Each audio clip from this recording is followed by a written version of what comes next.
کیا آپ جانتے ہیں کہ جو انگریز افسران ہندوستان میں ملازمت کرنے کے بعد واپس انگلینڈ جاتے تو ان کو وہاں پبلک پوسٹ نہیں دی جاتی تھی؟ اس کے پیچھے دلیل یہ تھی کہ تم ایک غلام قوم پر حکومت کر کے آئے ہو جس سے تمہارے اعتبار اور رویے میں تبدیلی آ گئی ہوگی۔ یہاں اگر اس طرح کی کوئی ذمہ داری تمہیں دی جائے گی تو تم ایک آزاد انگریز قوم کو بھی اسی طرح ڈیل کرو گے۔ اس تعارف کے بعد آپ کو ایک چھوٹا سا قصہ سناتے ہیں کہ ایک انگریز خاتون جس کا شوہر برطانوی دور میں پاک و ہند میں سول سروسز کا آفیسر تھا، اس خاتون نے زندگی کے کئی سال ہندوستان کے مختلف علاقوں میں گزارے۔ جب وہ انگلستان واپس لوٹی تو اس نے زندگی کی گزرے ہوئے دور میں ایک بہت ہی یادداشتوں پر مبنی بہت ہی خوبصورت کتاب لکھی۔ خاتون نے لکھا کہ جب میرا شوہر ایک ضلع کا ڈپٹی کمشنر تھا، اس وقت میرا بیٹا تقریباً 4 سال کا اور بیٹی 1 سال کی تھی۔ ڈپٹی کمشنر کو ملنے والے کئی ایکڑ پر محیط رہائش گاہ میں ہم رہتے تھے۔ ڈی سی صاحب کے گھر اور خاندان کی خدمت گزاری پر کئی 100 افراد مامور تھے۔ روز پارٹیاں ہوتی،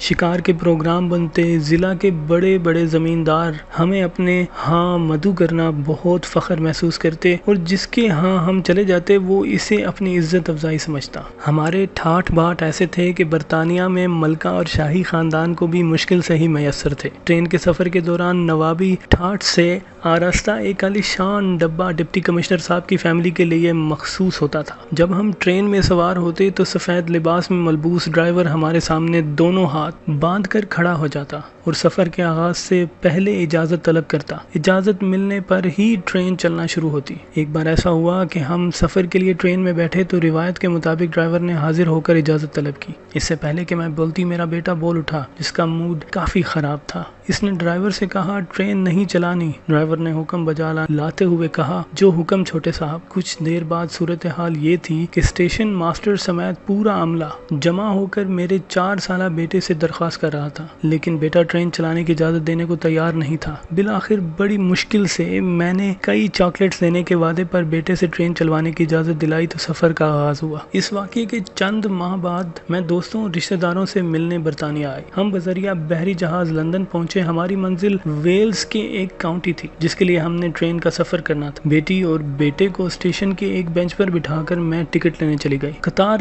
طویل ہونے کی وجہ سے خاصی دیر ہو گئی۔ جیسے ہی میں ٹکٹ لے کر واپس پہنچی تو انتظار کر کر کے میرے بیٹے کا موڈ خراب ہو گیا، اور جب ہم ٹرین میں بیٹھے تو عالی شان کمپاؤنڈ کی بجائے فرسٹ کلاس کی سیٹیں دیکھ کر بیٹا ایک بار پھر ناراض ہو گیا۔ جب وقت پر ٹرین نے وسل دی اور سفر شروع ہوا تو بیٹے نے باقاعدہ چیخنا شروع کر دیا۔ وہ زور زور سے کہہ رہا تھا یہ کیسا الو کا پٹھا ڈرائیور ہے، ہم سے اجازت لیے بغیر اس نے ٹرین چلانا شروع کیسے کر دی؟ میں پاپا سے کہہ کر اسے جوتے لگواؤں گا۔ میرے لیے اسے سمجھانا مشکل ہو گیا تھا کہ یہ اس کے باپ کا ضلع نہیں ہے، ایک آزاد ملک ہے۔ یہاں ڈپٹی کمشنر جیسے تیسرے درجہ کے سرکاری ملازم تو کیا وزیر اعظم اور بادشاہ کو بھی یہ اختیار حاصل نہیں کہ اپنی انا کی تسکین کے لیے عوام کو خوار کر سکے۔ اور آج یہ بات واضح ہے کہ ہم نے انگریز کو ضرور نکالا ہے، البتہ غلامی کو دیش سے نہیں جانے دیا۔ یہاں آج بھی کئی ڈپٹی کمشنر، ایس پیز، وزراء، مشیران، سیاستدان، جرنیل صرف اپنی انا کی تسکین کے لیے عوام کو گھٹنوں پر